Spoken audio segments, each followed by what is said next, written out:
કચ્છ જિલ્લામાં કોંગ્રેસનું માળખું સુદૃઢ બનાવવા આવનારી તાલુકા અને જિલ્લા પંચાયતની ચૂંટણીઓ કઈ રીતે પ્લાનિંગથી જીતવી અને કચ્છના લોકોની સમસ્યાઓ દૂર કરવા માટે ગામે ગામ અમારી ટીમો જઈ રહી છે. અમારા પ્રભારીઓ જનસંવેદના લોકોની સાંભળી રહ્યા છે અને એમાં અમે લખપત તાલુકામાં અમારા 16 સીટો ઉપર એ જનસંવેદનાનો કાર્યક્રમ કર્યો. અત્યારે કચ્છની અંદર 38 જિલ્લા પંચાયતોમાં પ્રભારી અને સહપ્રભારીઓ નિમવા, નગરપાલિકાઓમાં પણ એ પ્રમાણે આયોજન કરવું અને કચ્છના લોકોની જે ભાજપની સરકારે કચ્છને બાનમાં લીધું છે, કચ્છનો કોઈ પ્રતિનિધિ બોલી ન શકે, કચ્છમાં ઓવરલોડના મુદ્દા હોય, ઉદ્યોગોની કરણગત હોય, વાંઢિયા અને જેવા ગામોમાં વીજ વાયરની સમસ્યાઓ હોય, સોલ્ટની કંપનીઓના અહીંયા દબાણો હોય કે પછી દારૂની હેરફેરી હોય કે ડ્રગ્સની હોય, આવી અનેક સમસ્યાઓથી ઝૂંઝતું કચ્છ છે. શિક્ષણની અંદર ભરતીઓ 2700 શિક્ષકોની જગ્યા ખાલી હોય અને દરેક મહેકમમાં કોઈ જગ્યાએ સ્ટાફ નથી, કોઈ યોજનાઓનું ઇમ્પ્લિમેશન થતું નથી. ફક્ત ને ફક્ત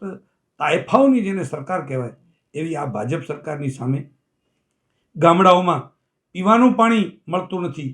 અને આ લોકો જે વાતો કરે છે એ વાતો કરનારાએ હમણાં છેલ્લી જિલ્લા પંચાયતમાં એ લોકોએ કબૂલવું પડ્યું કે કચ્છના રોડ રસ્તાઓ એ મીઠાની ગાડીઓએ બરબાદ કરી નાખ્યા છે. કચ્છના સમગ્ર ખેતીમાં મીઠું એ ખારાશની જમીનો બની ગઈ છે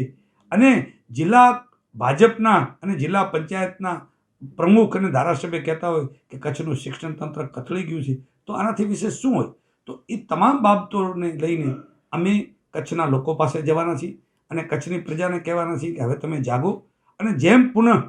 કોંગ્રેસ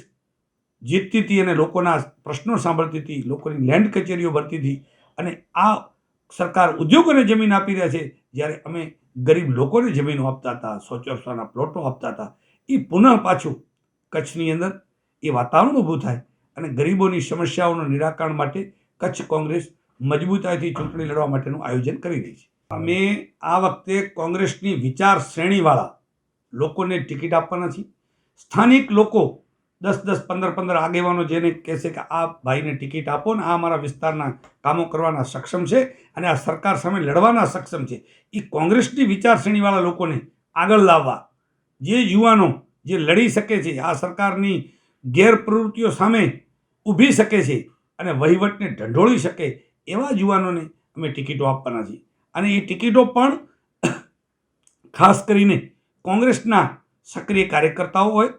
અને કોંગ્રેસ માટે કામ કરતા હોય એવા લોકો ચૂંટણી લડશે અને ગામોગામ